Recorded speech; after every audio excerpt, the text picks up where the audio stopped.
À propos de la rafle du Veldiv de juillet 1942, et plus généralement de la déportation des Juifs sous l'occupation, contrairement à une doctrine suivie sans discontinuer depuis la Libération, les présidents Chirac, Sarkozy, Hollande et maintenant Macron n'incriminent plus Vichy, mais la France. C'est Jacques Chirac qui a pris seul cette décision le 16 juillet 1995. Une décision qui fait de lui et de ses successeurs d'authentiques révisionnistes. Quelle différence cela fait-il? C'est ce que nous allons voir maintenant. Tout d'abord, je vous invite à ouvrir un manuel d'histoire. Vous remarquerez que depuis la Révolution française, toutes les époques sont désignées par leur régime politique, et le mot France est rarement employé. Pourquoi? Parce que la France est une notion géographique qui recouvre tantôt un territoire, tantôt un peuple, tantôt un État, mais très rarement l'action du gouvernement, en fait uniquement dans les relations internationales. Par exemple, on peut dire la France a ratifié le traité de Lisbonne, mais on ne peut pas dire la France réprima la révolte des Chouans, on dit la Convention réprima la révolte des Chouans. Dire, comme on le lit partout aujourd'hui, que la France était responsable de la déportation des Juifs sous l'occupation n'a pas de sens. Certes, il arrive par commodité de langage que l'on dise la France pour désigner un groupe censé la représenter, par exemple l'équipe de France de football, ou le président de la République lorsqu'il signe un traité international. Mais faire l'inverse, c'est-à-dire cesser intentionnellement de parler de Vichy pour employer le mot France à la place, est plus qu'absurde. Il ne peut s'agir que d'une manipulation. Et vous allez le voir par la suite, c'en est bien une. Toujours est-il qu'entre 1945 et le début des années 90, à propos de la politique de collaboration menée sous l'occupation, c'est fort justement qu'on ne parlait pas de la France, mais de Vichy.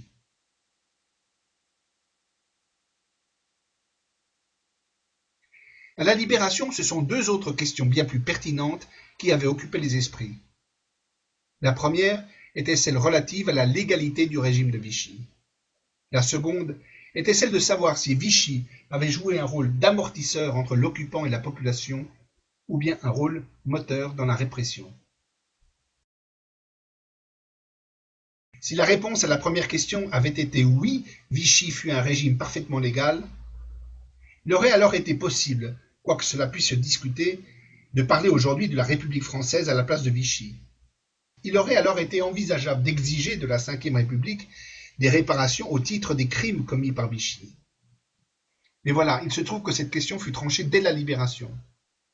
En effet, l'ordonnance du 9 août 1944 retirait toute légalité au régime de Vichy, et la France libre se constituait rétroactivement comme la prolongation de la République française.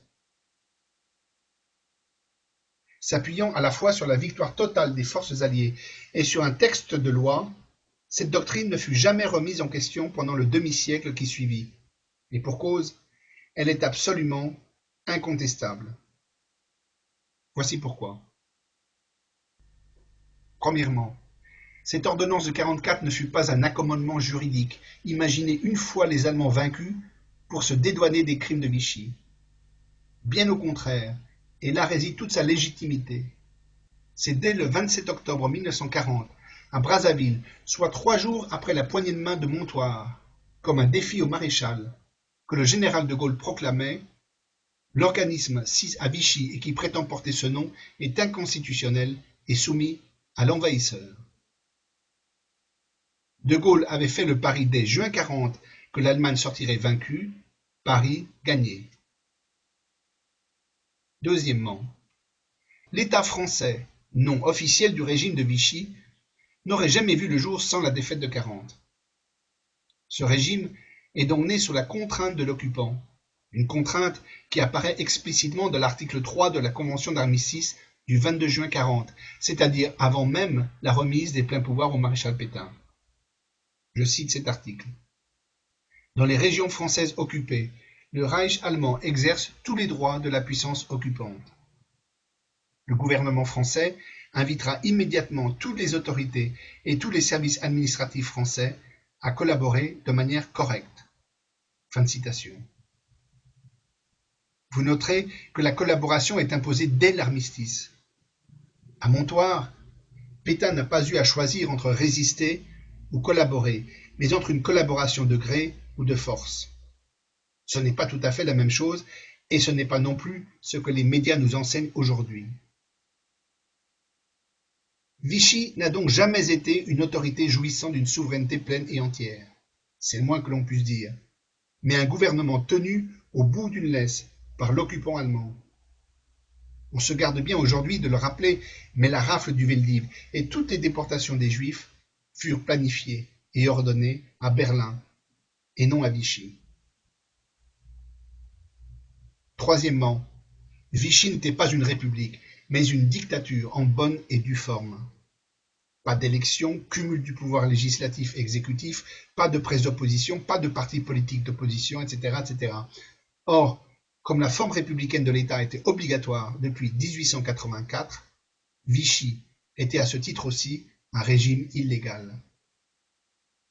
On se souviendra que par 2 fois Napoléon Bonaparte eut recours au référendum pour conforter la légitimité de son pouvoir, en 1800 et en 1804. Pétain, lui, ne l'a jamais fait. Ces 3 arguments auraient dû en principe suffire pour tuer dans l'œuf toute tentative de polémique sur la légalité de ce régime. Nous verrons plus tard qu'il n'en fut rien. La seconde question, celle de savoir si Vichy avait joué un rôle tampon ou un rôle moteur, notamment dans la déportation des Juifs, était autrement plus délicate. Ce qu'il faut retenir, c'est que le général de Gaulle a d'abord tenu à surestimer l'importance de la résistance aux dépens de la collaboration. Ce qui en réaction fut à l'origine d'une autre thèse, tout aussi exagérée, pour ne pas dire fausse. Vichy, à travers la collaboration, aurait joué un double jeu. C'est la thèse du glaive et du bouclier, c'est la thèse des anti-gaullistes. Son ouvrage de référence est l'Histoire de Vichy de Robert Harron, publié en 1954. Là aussi, nous verrons comment les choses ont évolué après mai 68, et surtout après la mort du général de Gaulle. La thèse du bouclier est aujourd'hui très minoritaire, mais le débat n'a pas été pour autant tranché, et ceci pour une raison bien simple, il n'est plus libre. Ici, il faut saluer le courage et l'honnêteté intellectuelle d'Alain Michel, historien franco-israélien, spécialiste de l'occupation, partisan lui d'une thèse intermédiaire, moins teintée d'idéologie, pleine de bon sens, lorsqu'il affirme, je cite, qu'aussi antisémite qu'il fût, le régime de Vichy a tout de même servi de tampon, même si c'est à son corps défendant, entre la Gestapo et la population. Si la France avait été directement administrée par la police allemande, il n'y aurait jamais eu parmi sa population juive ce taux exceptionnel de 75% de survivants. Fin de citation.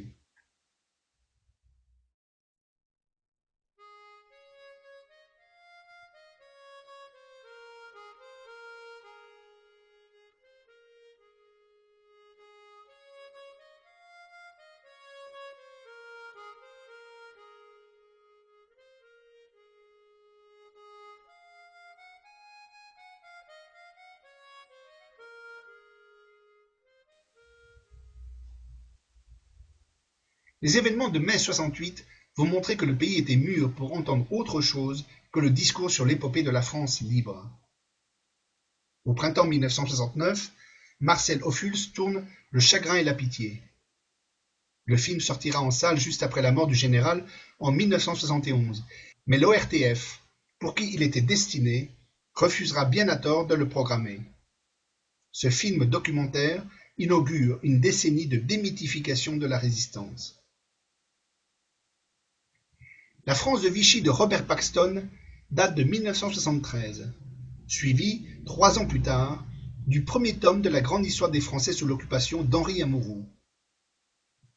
L'immense travail d'Amouroux, 10 tomes au total, lui vaut un énorme succès de librairie.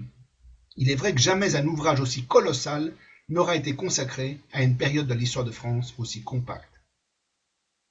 Mais dans certains cercles, on lui préfère l'ouvrage plus orienté de Paxton, malgré ses clichés et ses approximations. Robert Paxton, l'icône de la gauche californienne, le premier à présenter Vichy comme allant au-devant des désirs des Allemands, au nom de la fameuse Révolution nationale. Une thèse que l'on peut résumer ainsi: les Boches étaient terribles, mais les Français de Vichy pire encore. Une thèse qui préfigure, avec 15 ans d'avance, une forme singulière de francophobie, la haine des Français de souche. Bref, lorsque François Mitterrand arrive au pouvoir, la question de l'illégalité du régime de Vichy n'est absolument pas remise en cause. Et l'opinion générale avait déjà accepté l'idée qu'entre juillet 1940 et disons fin 1943, la France avait été massivement pétainiste, sans pour autant préjuger des motivations qui animaient chacun et qui étaient nombreuses et diverses. Je le rappelle, il n'existait pas d'institut de sondage à l'époque. Entre 1980 et 1995, la tendance générale est à faire de Vichy un régime toujours plus abominable, ce qui par ricochet aurait dû renforcer la thèse de la parenthèse de Vichy. Mais les révisionnistes, car c'est ainsi qu'on devrait les appeler, ne sont pas à une contradiction près. C'est en effet à peu près à cette époque qu'un certain nombre d'universitaires estimèrent, contrairement aux dispositions de l'ordonnance de 1944, que le vote du 10 juillet 1940, qui donnait les pleins pouvoirs au maréchal Pétain, était parfaitement légal. De ce seul argument, ils en tirèrent comme conclusion que Vichy était un régime légal, que Vichy c'était donc la France, que ses crimes étaient ceux de la France. D'autres se sont simplement bornés à constater la présence du corps diplomatique à Vichy et d'en tirer des conclusions dans le même sens. Disons-le tout net, toutes ces arguties ne servaient qu'à tromper les Français, pour leur faire avaler une propagande mensongère. Mais puisque celle-ci semble avoir pris solidement racine dans l'opinion publique, et même si cela nous éloigne du cœur du sujet, je me vois contraint de m'y attarder quelque peu. Premièrement, même si le vote du 10 juillet avait été légal, cela n'aurait rien enlevé au fait que Vichy était une dictature sous tutelle allemande, et par conséquent ne pouvait s'inscrire dans la continuité de la République. Deuxièmement, le vote du 10 juillet n'était de toute façon pas légal, au nom d'un principe supérieur encore à la loi. En effet, une Assemblée nationale, quelle qu'elle soit, ne peut faire don à un tiers des prérogatives de la souveraineté, ses pouvoirs constituants par exemple, car la souveraineté appartient au peuple et à lui seul. Les élus n'en sont que les dépositaires. Ce principe de l'inaliénabilité de la souveraineté nationale n'a d'ailleurs pas besoin d'être explicitement mentionné dans une loi constitutionnelle. Il découle naturellement de la forme républicaine de gouvernement, qui en cela n'a fait que s'inspirer des règles de la monarchie héréditaire. Ainsi, 5 siècles auparavant, à la suite du traité de Troyes, les juristes eurent à traiter un cas similaire. Suite à la terrible défaite d'Azincourt en 1415, Charles VI fut contraint par le roi d'Angleterre Henri V d'accepter que son fils, le futur Henri VI, devienne aussi l'héritier de la couronne de France, aux dépens du dauphin, le futur Charles VII. En 1431, après la mort des deux monarques et une courte régence, Henri VI traversa la Manche et fut couronné roi de France dans la cathédrale Notre-Dame de Paris. Par bonheur, la guerre de Cent Ans s'acheva au bénéfice de Charles VII, et les juristes du royaume cassèrent le traité de Troyes, au motif que la couronne de France n'appartenait pas au roi de France, et qu'il ne pouvait pas en disposer à sa guise. Depuis, dans tous les manuels d'histoire, le successeur de Charles VI est bien Charles VII, le nom d'Henri VI ayant disparu du tableau de succession des rois de France. Vous l'avez compris, en 1940, la souveraineté nationale c'est la couronne, et l'Assemblée nationale c'est le roi. Quant à l'argument de la présence du corps diplomatique, on peut lui opposer le contre-exemple de la Chine. Bien que la plupart des ambassades étrangères en Chine ne déménagèrent de Formose à Pékin qu'à partir de 1971, dans tous les documents officiels, la Chine moderne est née en 1949 de la victoire de Mao sur Chiang Kai-shek, et non en 1971, date de la reconnaissance du gouvernement de Pékin aux dépens de celui de Taïwan. En résumé, ce que l'histoire avait retenu jusqu'en 1995 était parfaitement conforme à la réalité. La rafle du Veldiv et d'une manière générale la déportation des Juifs de France ne fut certainement pas l'œuvre de la France, mot ici totalement inapproprié, mais plutôt celle du régime nazi pour sa conception et de Vichy pour son exécution. On peut pinailler à l'infini sur la légalité du vote du 10 juillet 40, sur le zèle dont firent preuve Pétain, Laval ou tel collaborateur subalterne dans la répression des Juifs et des résistants. Cela ne change rien au fait que ce régime fut une dictature sous tutelle allemande et qu'un peuple soumis à une dictature ne peut être rendu responsable des crimes de son dictateur, et encore moins si 3 générations les séparent. La France n'est pas responsable des crimes de Vichy, c'est Vichy qui est responsable de ces crimes devant la France. À la fin des années 80, l'emprise du politiquement correct va se resserrer sur le débat historique. Heureusement, plus grand-chose ne reste à découvrir sur la période de l'occupation lorsque François Mitterrand s'apprête à tirer sa révérence.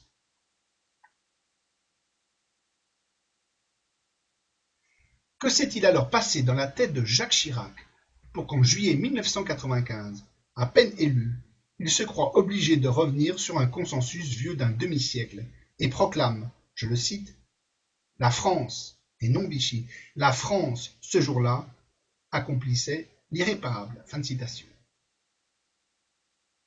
Il faut savoir que François Mitterrand, même s'il ne s'est jamais départi de la ligne de ses 3 prédécesseurs, a été tout au long de son 2e septennat littéralement harcelé sur la question du Veldiv.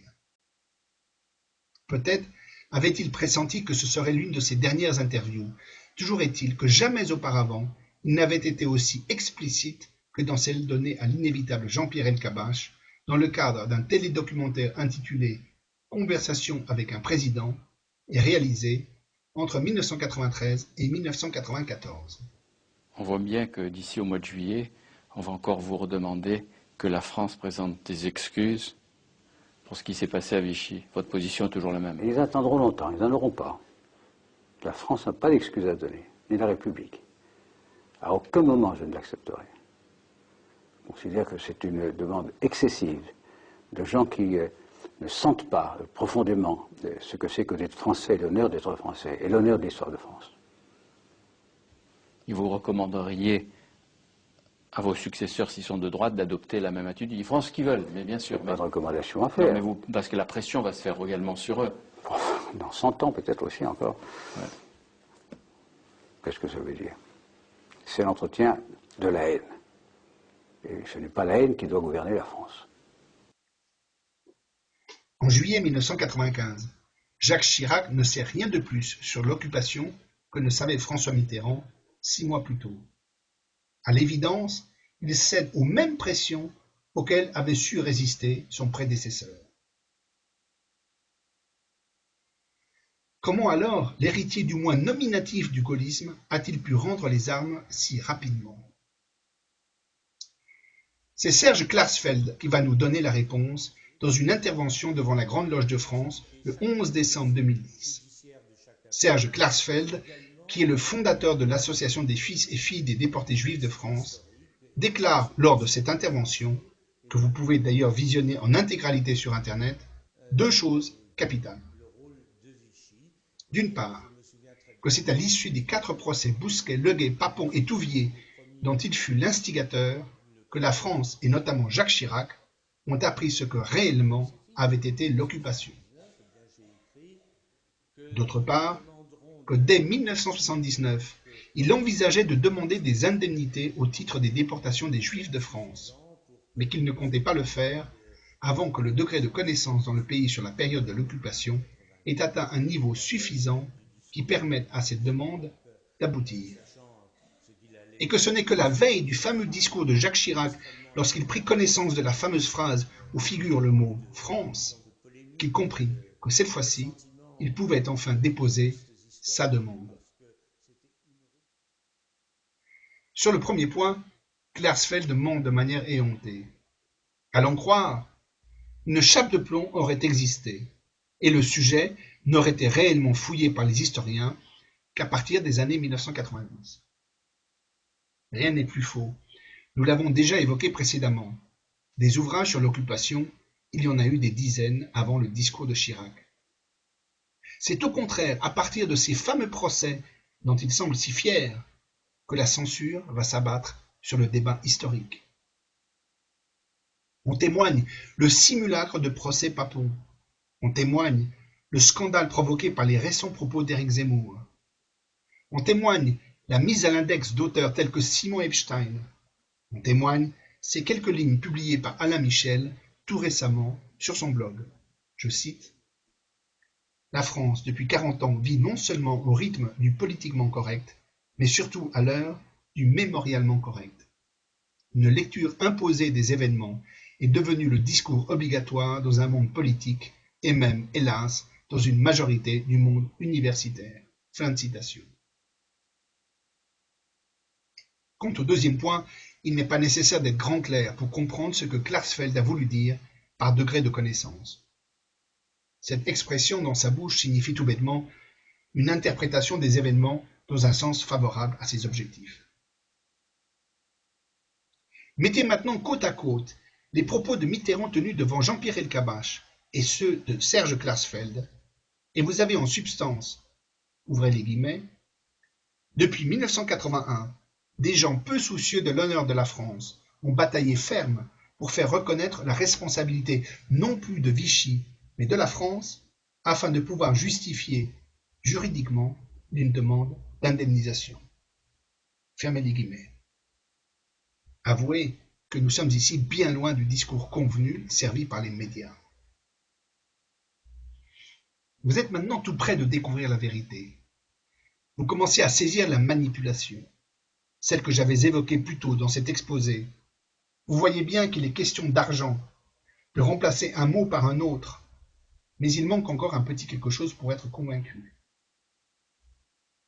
Interrogé à de nombreuses reprises sur le nombre très élevé de juifs rescapés, Serge Klarsfeld mettra systématiquement ce taux exceptionnel de survie, non pas sur le compte de Vichy évidemment, mais sur la bonne conduite d'une partie de la population.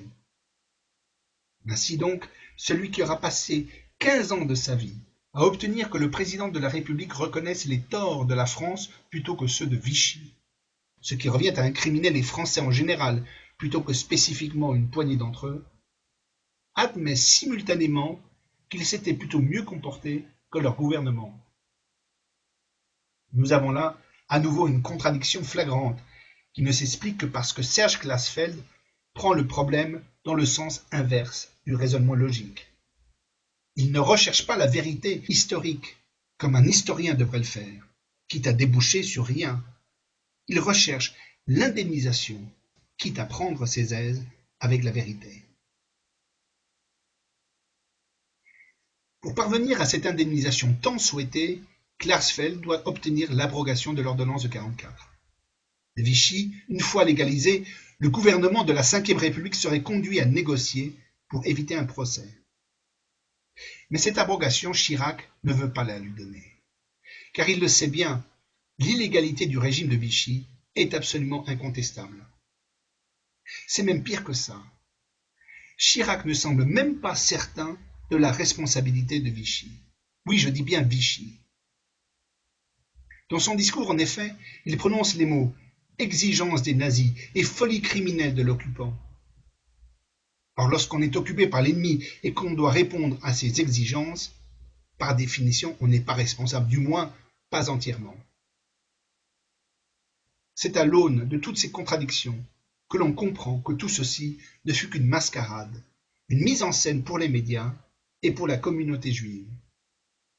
Chirac va alors citer le mot « France », mot ici qui n'a pas sa place, juste pour accéder à la demande de Serge Klarsfeld sans avoir à revenir sur l'ordonnance de 1944. En d'autres termes, pour accéder aux exigences d'une communauté, ces mêmes exigences auxquelles François Mitterrand avait résisté, Jacques Chirac, dans l'impossibilité de changer la vérité juridique, va inventer une contre-vérité médiatique, au prix de salir la France. Pour se justifier, Jacques Chirac déclarera que c'était l'honneur de la France que de reconnaître ses fautes. On en rit encore. En 2000, dans le premier décret d'indemnisation voté par les députés, et contrairement aux plus élémentaires principes de la République, les fils et filles des déportés non juifs furent exclus. Il faudra attendre 4 ans supplémentaires, sous la menace d'un procès intenté cette fois par les associations d'anciens combattants, pour réparer cette infamie. Comment Chirac ose-t-il parler d'honneur? En février 2009, saisi par le tribunal administratif de Paris d'un cas particulier relatif à la fille d'un déporté, le Conseil d'État a affirmé pour la première fois de façon solennelle la responsabilité de l'État français dans la déportation des Juifs. Qu'est-ce que cela veut dire? Eh bien, il s'agit tout simplement d'une supercherie comme seul un État totalement gangréné par le politiquement correct peut en produire. On se rappellera en effet qu'après le vote des pleins pouvoirs constituants à Philippe Pétain le 10 juillet 1940, la mention « République française » disparut des actes officiels. Le régime fut dès lors désigné sous le nom d'État français. Autrement dit, dans ce contexte particulier de l'occupation, l'expression « État français » est synonyme de Vichy ou régime de Vichy. On se rappellera aussi que la vérité historique faisait de Vichy un régime illégal et le responsable des crimes commis au nom de la France sous l'occupation. Une responsabilité atténuée du fait de l'empire exercé sur le gouvernement par l'occupant. On se rappellera aussi que la vérité juridique était en phase avec la vérité historique, puisque l'ordonnance de 1944 est toujours en vigueur. Et on se rappellera enfin que Jacques Chirac avait créé en 1995, pour satisfaire un intérêt particulier, une contre-vérité, et qu'il a fallu se dépatouiller avec depuis. La supercherie a donc consisté, depuis le discours de Chirac, à volontairement, j'insiste là-dessus, ne plus désigner Vichy que par le vocable « État français », sans préciser que ces mots n'étaient pas à prendre dans leur sens habituel, mais dans leur sens spécifique à la période de l'occupation. Astucieux, non? Chirac avait cédé, et depuis pour ses successeurs, dans les médias et dans les établissements scolaires, c'est bien la France qui fut responsable des crimes de Vichy. Parfois c'est encore pire. Ainsi, sur le site de la Fondation pour la mémoire de la Shoah, site que chacun peut consulter sur Internet, la France et l'Allemagne nazie sont tenus comme responsables de la rafle du Veldiv. Pas la France de Vichy, non, la France tout court. L'Allemagne, elle, par contre, est bien réduite à l'Allemagne nazie. Il faut vraiment haïr la France pour oser ce 2 poids, 2 mesures. Pour Serge Klarsfeld, l'affaire des indemnisations était terminée. Pour le peuple français, s'ouvrait une longue période de repentance et d'humiliation. Un travail de sape qui, au final, aura raison de tous ses réflexes d'autodéfense et le rendra en l'espace d'une génération totalement impuissant à repousser les assauts portés contre lui. Atteinte aux libertés, atteinte au patrimoine et métissage forcé. Les Européens ont eu l'idée folle de la Shoah, la France et l'Allemagne.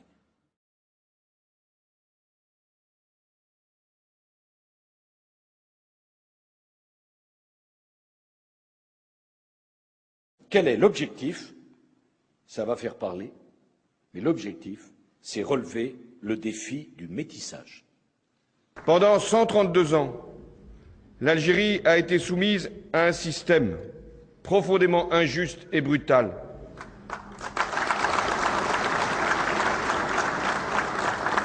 Ce système a un nom, c'est la colonisation.